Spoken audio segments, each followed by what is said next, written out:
Salam sejahtera, anda bersama saya Nala Huda dalam cerita jam ini, dan sepanjang hari ini Astro Awani mengikuti sesi persidangan di Dewan Rakyat bagi ucapan penggulungan mengikut kementerian, dan antaranya kami melihat ataupun mengikuti ucapan penggulungan oleh Menteri Kesihatan, Menteri Luar Negeri dan juga sebentar tadi Menteri Pelancongan Seni dan Budaya atau MOTAK Datuk Seri Nancy Shukri, yang antara lain ada menyentuh tentang sokongan buat industri kraft tangan dan juga ada juga tentang bantuan pengiklanan dan promosi secara digital buat industri pelancongan, yang mana kita sedia maklum digitalisasi itu satu aspek atau komponen yang penting terutamanya buat pemulihan industri pelancongan yang antara paling terkesan akibat pandemik COVID-19. Jadi sebelum kita mulakan perbincangan lebih lanjut pada jam ini berhubung dengan pemulihan industri pelancongan, kita dengarkan sedikit sedutan apa yang dikatakan oleh Menteri MOSTAK tadi, MOTAK, Menteri Pelancongan Seni dan Budaya Datuk Seri Nancy Shukri di sidang Dewan Rakyat. Kita dengarkan dahulu.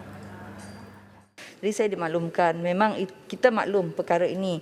Mungkin kerana pada masa ini masih lagi belum dibenarkan rentas antarabangsa. Namun it is not really a very good reason.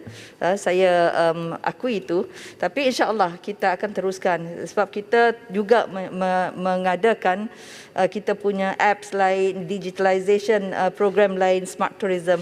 Jadi semua ini akan mengambil kira semua promosi dan juga kalau nampaklah sedikit-sedikit sudah kita mula menunjukkan kita punya promosi itu. Namun begitu saya menghargai apa yang Berhormat telah rancangkan dan yang telah nyatakan kepada kita. Di antara langkah yang kita ambil juga sebenarnya untuk makluman yang Berhormat, kita melaksanakan kempen pengiklanan taktikal secara digital melalui kerjasama dengan online travel agents OTA. Dan tadi yang disebut tadi kerjasama dengan agensi portal perjalanan dan portal enjin pencarian seperti Expedia dan Traveloka dalam mempromosikan pakej-pakej pelancongan yang menarik. Memperkukuhkan lagi kempen pemasaran digital secara kerjasama dan perkongsian pintar dengan syarikat penerbangan tempatan dan antarabangsa. Ini pun kita bincangkan bersama tadi. Bersedia bersama saya pada jam ini untuk mengulas lanjut mengenai ucapan penggulungan Menteri Pelancongan sudah bersedia Uzaidi Udanis, Presiden Persatuan Pelancongan Domestik Malaysia.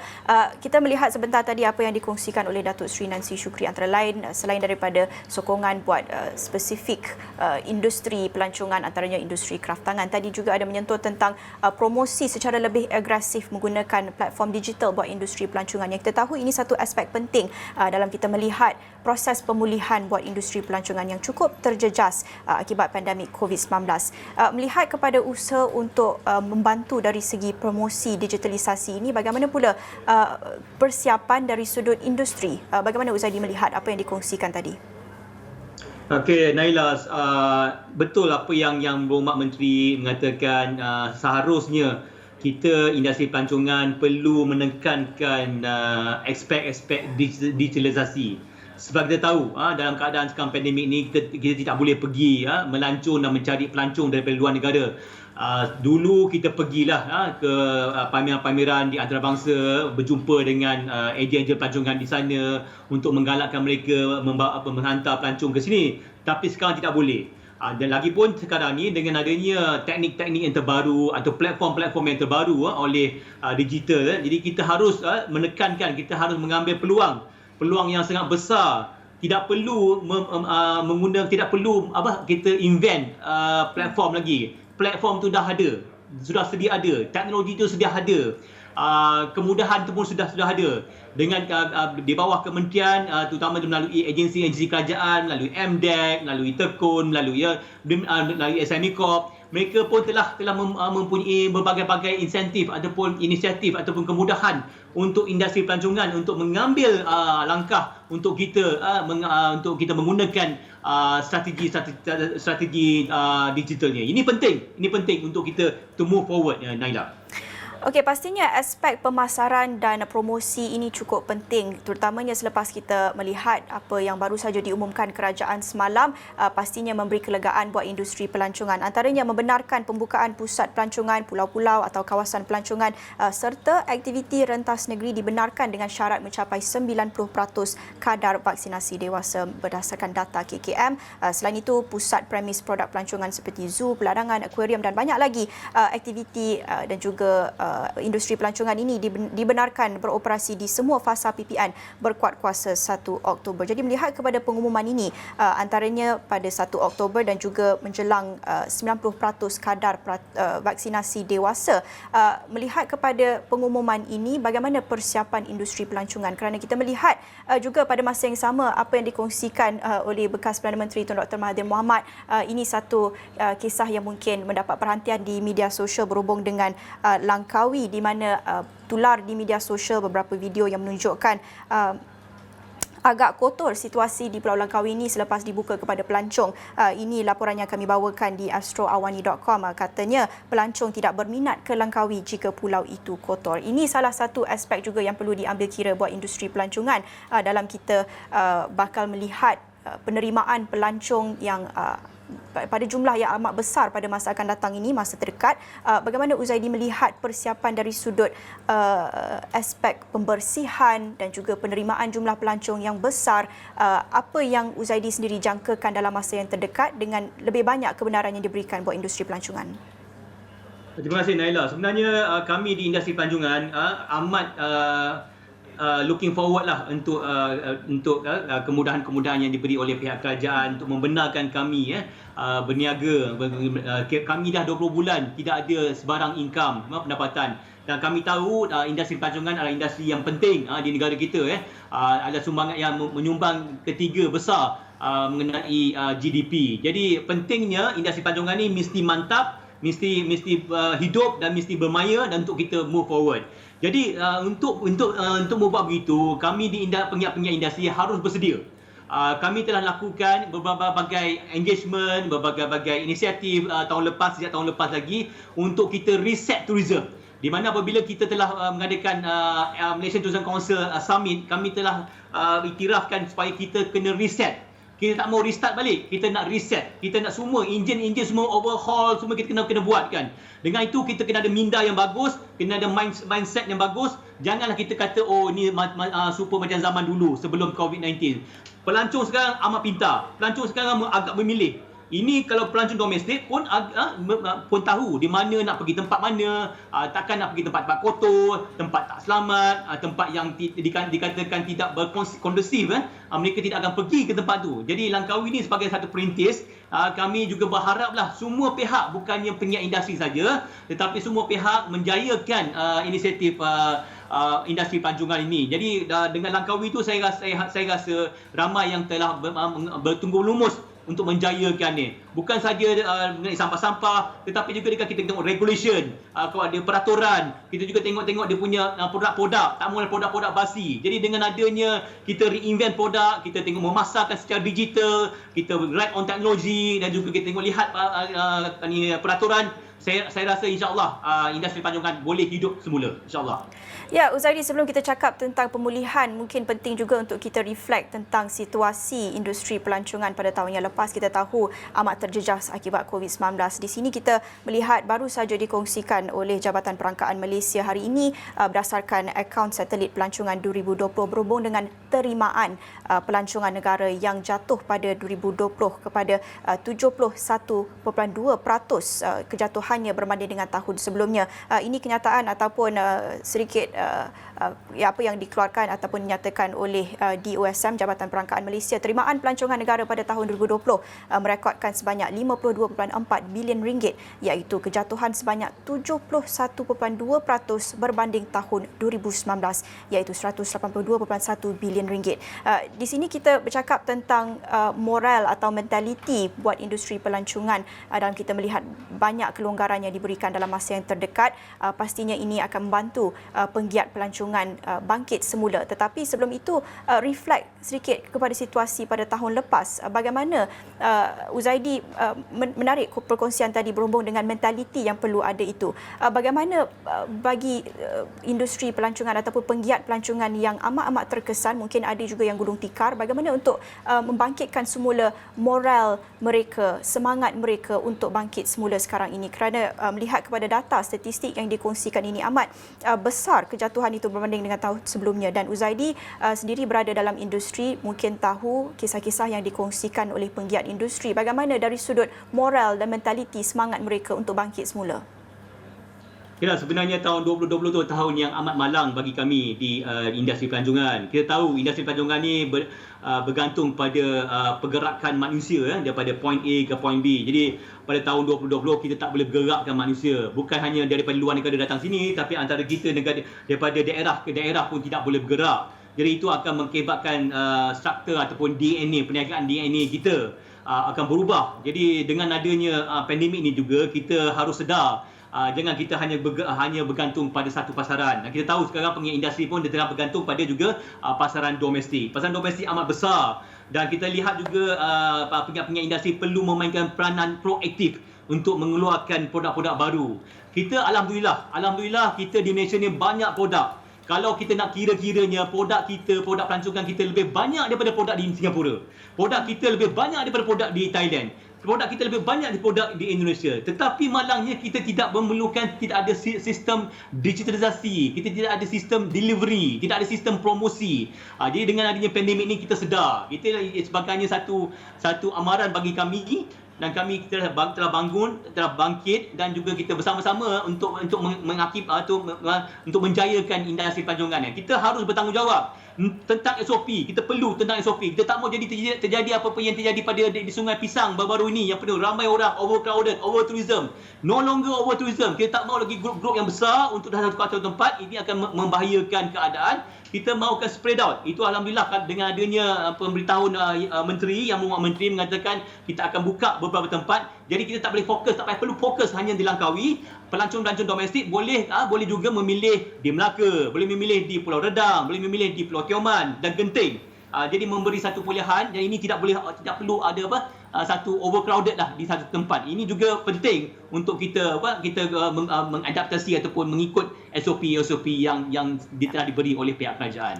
Seperti yang Zaidi katakan tadi, kita ada banyak produk pelancongan tapi pada masa yang sama apa yang Zaidi katakan, kita tidak ada sistem digitalisasi yang cukup kukuh. Ini juga apa yang dikatakan oleh Datuk Seri Dr. Muhammad Uzir Mahidin, Ketua Perangkawan Malaysia, berbalik kepada apa yang dikongsikan di OSM hari ini. Industri pelancongan Malaysia harus terus memberi fokus kepada digitalisasi dan pengembangan produk dan infrastruktur pintar sebagai inisiatif untuk membangun masa depan yang lebih berdaya tahan dan lestari di Malaysia seperti yang disarankan oleh MIDA dan Dasar Pelancongan Nasional NTP 2020-2030 pada 23 Disember lepas digubal untuk memastikan kelangsungan industri pelancongan negara dan menjadikan Malaysia sebagai destinasi pelancongan pilihan di seluruh dunia. Bagi saya, Zaidi, apa yang saya melihat dalam setiap krisis itu ada peluang untuk pembaharuan. Jadi di sini mungkin banyak peluang untuk kita memperbaharui dan menambah baik sistem ataupun sokongan digitalisasi buat industri pelancongan. Apa sebenarnya yang diperlukan lagi? Kita lihat sudah banyak inisiatif dan juga janji untuk kita melihat penambahbaikan pada sistem digitalisasi kita buat atau sokongan infrastruktur digital buat industri pelancongan. Tapi apa yang lagi diperlukan? Jadi industri pelancongan ni sangat dinamik, dia selalu berubah dan juga dia bergantung juga pada teknologi. Sekarang ni berbagai-bagai kemudahan yang diberi oleh online travel agent. Bukan hanya kadang-kadang pelanggan-pelanggan kita dia membuat tempahan pada online travel agent yang berbekalan di luar negara. Jadi kami di Malaysia ni harus mengeluarkan berbagai-bagai inisiatif untuk kita digital. Kadang-kadang kita ingat digital ni hanya website saja. Dia sebenarnya bukannya untuk laman web, tetapi dia sebenarnya sistem yang komprehensif daripada pembekal hingga ke tempahan hingga ke pengguna. Jadi kalau kata contohlah homestay perlu adakan satu sistem tempahan, mempunyai inventory, dia boleh tahu inventory dan di inventory ni perlu diadakan, boleh dikenal pasti daripada ejen-ejen di luar negara. Tidak perlulah mereka menghantar email untuk mengetahui status bilik. Terus dia boleh booking immediately secara terus. Jadi inventory system ni perlu penting. Ini adalah satu langkah ataupun satu part of the digitalization. Jadi digitalization ni adalah satu sistem yang besar dan dia sentiasa dinamik, sentiasa berubah. Saya dapat tahu minggu lepas mengatakan ada satu syarikat spectacle atau syarikat cermin mata mengeluarkan smart glasses, di mana tak perlulah kita pergi satu tempat, dia tahu dah dia boleh mengikuti berbagai produk dengan memakai cermin. Jadi dia sebenarnya adalah satu revolusi. Kita industri pelancongan kita harus dalam revolusi itu. Jangan kita kat luar. Kita kena harus dalam di mana kita kena perlu mindset, kita kena perlu ambil bahagian, kita kena perlu ambil langkah untuk kita berada di dalam keadaan digitalization era ni. Naila. Baik, banyak lagi yang kita nak bincangkan mengenai pemulihan industri pelancongan, tapi kita akan bergerak seketika kembali selepas ini dalam cerita.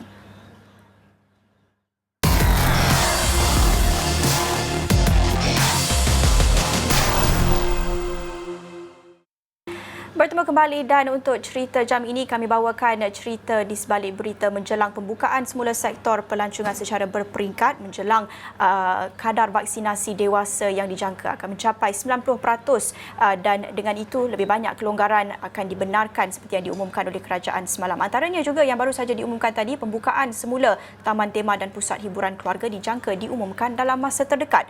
Menteri Pelancongan, Seni dan Budaya MOTAK Datuk Seri Nancy Shukri berkata ia selari dengan pengumuman kerajaan untuk membenarkan rentas negeri setelah 90% kadar vaksinasi dewasa dicapai. Dan justru beliau berkata apabila kadar vaksinasi tersebut dicapai, maka lebih banyak kelonggaran akan diberikan. Kita dengarkan sedikit sedutan apa yang dikatakan tadi dalam sesi persidangan Dewan Rakyat. Mengenai Taman Tema sebenarnya semuanya akan insya-Allah akan diumumkan. Semalam baru sidang khas mengenai sidang khas telah mengumumkan supaya kita akan buka rentas negeri. Bukan lagi kita bercakap mengenai destinasi. Sebenarnya saya telah mengemukakan mengenai destinasi tertentu untuk dibuka pada 1 Oktober. Namun oleh kerana terlalu banyak dari segi permintaan oleh negeri-negeri lain, maka sidang semalam telah memutuskan supaya oleh kerana ramai yang nak meminta supaya pelancongan ini dibuka untuk rentas negeri. Kerana ada juga yang mengatakan melancong boleh, jumpa orang tua tak boleh. Jadi kerana itu sidang telah memutuskan supaya rentas negeri dibenarkan apabila 90% daripada populasi di seluruh negara ini divaksinasikan. Jadi ini kalau melihat daripada data yang telah dikongsikan oleh pihak Kementerian Kesihatan kepada kami, ianya nampaknya tidaklah begitu jauh lagi, Yang Berhormat. Jadi tidak lagi timbul negeri mana ataupun destinasi mana yang buka. Cuma yang timpak nanti insya-Allah mungkin pada masa terdekat juga akan diumumkan. Ya, akan diumumkan. Kita kalau sudah dibuka semuanya ini, insya-Allah timpak mungkin juga diumumkan dalam masa yang terdekat. Masih bersama kami dalam cerita jam ini Uzaidi Udanis, Presiden Persatuan Pelancongan Domestik Malaysia. Uzaidi, melihat kepada apa yang dikatakan tadi berhubung dengan pembukaan semula Taman Tema dan Pusat Hiburan Keluarga, pastinya ini memerlukan prosedur operasi standard ataupun SOP yang amat ketat kerana ini membabitkan seluruh keluarga dan pastinya kanak-kanak yang kita tahu masih lagi belum menerima kadar ataupun belum menerima vaksin yang lengkap lagi setakat ini, masih lagi pada tahap permulaan pemberian vaksin buat remaja setakat ini. Jadi berhubung SOP dan juga garis panduan untuk pematuhan SOP di tempat-tempat yang bakal dibuka dalam masa yang terdekat dengan kadar vaksinasi yang meningkat ini, melihat kepada perangkaan ataupun proses pembentukan SOP ini, adakah rundingan ataupun perbincangan antara kementerian dan juga industri mendapatkan pandangan penggiat industri ini? Adakah Uzaidi melihat sudah mencukupi ataupun adakah kerjasama itu dan rundingan itu masih lagi perlu ada penambahbaikan? Yelah Naila, sebenarnya industri pelancongan, penggiat industri pelancongan amat memandang berat mengenai pematuhan SOP yang telah diberikan oleh pihak kerajaan. Itu adalah kerana ini adalah bisnes kami. Kita perlu menjaga bisnes kami, kita perlu menjaga perniagaan kami, ya. Jadi kita perlukan harus menjaga atau mematuhi SOP yang telah ditetapkan, dan ini boleh memberi keyakinan yang tinggi kepada pelanggan-pelanggan kita. Amat penting. Kalau ditutup, tempat tu ditutup, maka rugilah tempat industri pelancongan. Oleh itu saya merasa yakin, yakin dengan tempat-tempat di Taman Tema. Taman Tema ni tertutup. Dia tertutup. Dia boleh memberi satu boleh mematuhi SOP itu dengan senang sekali berbanding kalau di tempat luar, di tempat sungai, di tempat hutan di mana susah kita nak pantau.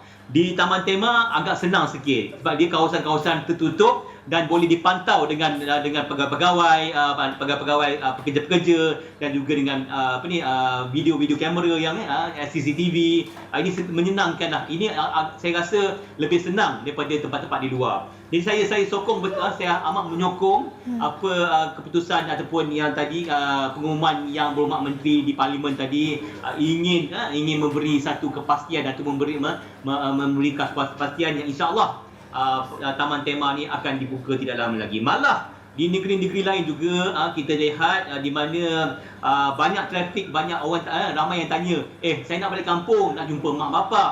Sebenarnya di industri pelancongan bahagian domestik ataupun di pasaran domestik, ramai antara pelancong-pelancong domestik ni yang pertama sekali dia pergi melancong ke tempat kampung dia. Dia pergi balik kampung. Bila balik kampung, dia pergi tempat sini, dia pergi tempat air terjun sini, dia pergi ke kawasan ni, pergi beli barang sini. Ini adalah pelancong yang komposisi yang pelancong yang terbesar. Kita panggilnya VRF, iaitu Visit Relative Family. Ini antara satu komponen selain daripada melawat ke tempat-tempat lain. VRF ni adalah satu komponen yang besar bagi kami sebagai di pasaran domestik ni. Jadi harus kita buka, kalau boleh kita buka untuk tempat-tempat lain, terutama di kampung-kampung, supaya rakyat Malaysia boleh balik kampung, melihat mak bapak dan tinggal di hotel, bawa mak bapak ke tempat-tempat hotel-hotel. Ini saya rasa akan menjadi satu injection ataupun satu kebaikan untuk industri pelancongan ni. Naila. Ya, Huzaidi, kita tahu pembukaan sektor pelancongan dan lain-lain aktiviti ekonomi dan sosial sekarang ini berbeza daripada kelonggaran dan pembukaan ekonomi yang pernah kita melalui sebelum ini pada fasa PKPP selepas PKP tahun lepas. Kali ini berbeza kerana kita mempunyai program vaksinasi dan vaksinasi ini dilihat sebagai salah satu strategi atau jalan keluar daripada pandemik COVID-19. Jadi apabila kita melihat kelonggaran dan pembukaan sektor sekarang ini, kita berharap tidak dapat melihat lagi perintah lockdown dikuatkuasakan sekali lagi seperti mana yang kita melihat kelonggaran sebelum ini dibenarkan dan kemudian ditutup semula, dibenarkan ditutupkan semula. Tetapi adakah Huzaidi optimis dengan segala strategi kesihatan awam yang digunakan sekarang ini termasuklah program vaksinasi? Adakah ini satu langkah permulaan untuk industri pelancongan bangkit semula dan juga kekal kukuh untuk jangka masa yang panjang? Tapi dalam masa yang sama kita perlu mengambil kira apa sahaja yang berlaku pada masa depan. Kita perlu memastikan industri pelancongan ini kalis krisis. Apa pandangan Huzaidi, optimis atau tidak? Okey, apa yang diumumkan oleh Yang Berhormat Menteri Kesihatan Yang Berhormat Khairi mengatakan kita perlu belajar hidup bersama virus ni. Tak semestinya kelonggaran yang diberi oleh pihak kerajaan ini bermakna virus ni ataupun kes virus ni semakin menurun. Kes tu semakin ada dan juga yang kami risau adalah super spreader. Masih ada situ super spreader dan kita tak boleh kenali siapa yang carrier, siapa yang sakit. Jadi kita harus berjaga-jaga. Walau bagaimanapun kita perlu mengimbangkan pandemik COVID ni bersama dengan pandemik ekonomi. Kita tak mau pandemik ekonomi ni turun, kita tak boleh jangkakan dan akhirnya akan merosakkan, akan menjatuhkan ekonomi negara kita. Jadi kita kena balance, kita kena imbangkan pandemik COVID dengan pandemik ekonomi. Maka dengan itu kita perlu satu strategi yang proaktif, strategi yang baru. Kita lihat negara-negara barat, negara-negara yang telah mengenal pasti, telah buka sempadan mereka. Mereka telah menggunakan berbagai-bagai langkah untuk mengurangkan penyebaran ini. Jadi kita harus lihat di manakah negara-negara ni yang kita boleh belajar ataupun kita ketahui yang ini adalah best practice. Kita tahu tengok sekarang Pulau Maldives. Pulau Maldives adalah pulau yang paling antara yang paling saya rasa maju dalam keadaan sekarang ni, di mana ramai pelancong-pelancong barat, ramai pelancong-pelancong di selatan Asia datang situ melawat, melancong dan juga boleh mengurangkan pandemik ini. Dan kita lihat juga Phuket sekarang. Phuket sedang mengadakan Phuket Sandbox. Di mana yang bagus kita akan ambil, yang mana tidak bagus kita akan improve. Inilah antara cara yang terbaru untuk kita kembalikan industri pelancongan ini supaya kita boleh memantapkan ekonomi negara, insya-Allah. Uzaidi, akhir sekali melihat kepada best practices ini, dalam masa yang sama kita nak melihat kepada industri pelancongan ini seperti apa yang juga disentuh oleh Menteri Pelancongan sebentar tadi, pastinya pembukaan sempadan antarabangsa ini kita tidak boleh menjangkakan dalam masa yang terdekat, terutamanya dengan penularan varian-varian baharu masih lagi berisiko untuk kita membuka sempadan masuk negara. Tetapi dengan sokongan industri pelancongan domestik, Uzaidi melihat adakah ini mampu bertahan untuk jangka masa yang panjang? Amat penting supaya pasaran domestik ini masih hidup dan segar. Kita perlukan pasaran domestik sekarang ni untuk kita mengembalikan balik kembali dia. Jadi kita tahu pada minggu lepas Langkawi telah dibuka 16 hari bulan. Lebih kurang 3,000 pelancong telah melawat di Langkawi pada hari pertama tu, dan ini kalau katakan satu pelancong belanja RM500, maknanya 1.5 juta pelancong telah bawa duit ke Langkawi. Kalau dia anggarkan lebih kurang 200,000 pelancong pada tahun ini untuk ke Langkawi yang telah disasarkan oleh pihak LADA dengan pihak kementerian, maka lebih kurang 150 juta pelancong akan bawa, akan injek di pasaran itu. Ini satu strategi yang bagus yang kami industri pelancongan amat menyokong, sebab industri pelancongan ini amat luas. Tak semestinya hanya hotel saja dapat manfaat, tak semestinya hanya travel agent dapat manfaat, tapi juga memanfaatkan ekonomi setempat. Tak kira lah jual gamat lah, jual ikan bilis lah, jual kain batik, jual macam-macam yang boleh memberi satu pendapatan untuk mereka apabila pelancong jejak di pulau itu. Ini kalau kita copy paste, kita boleh ikut tempat-tempat lain, insya-Allah industri pelancongan ni kira low hanging fruit. Kalau dibuka, insya-Allah ekonomi setempat tu akan berkembang, akan maju, tetapi kita kena jaga-jaga. Kita kena make sure that semua SOP tu dipatuhi dan kita kena bertanggungjawab apa yang kita make sure that pelancong-pelancong ni selamat dan juga sempurna memberi satu kemudahan yang bagus untuk mereka, insya-Allah. Baik, terima kasih. Itu tadi Uzaidi Udanis, Presiden Persatuan Pelancongan Domestik Malaysia, mengulas mengenai ucapan penggulungan kementerian di sidang Dewan Rakyat. Sebentar tadi kita baru saja menyaksikan ucapan penggulungan oleh Menteri Pelancongan Seni dan Budaya, dan antara lain juga mengulas mengenai dapatan oleh DOSM, Jabatan Perangkaan Malaysia, mengenai terimaan pelancongan pada 2020 dan juga apa harapan industri bergerak ke hadapan dalam kita menyaksikan pembukaan sektor pelancongan secara berperingkat. Itu saja masa kita ada dalam cerita jam ini bersama saya Nala Huda. Kita jumpa lagi. Salam hormat.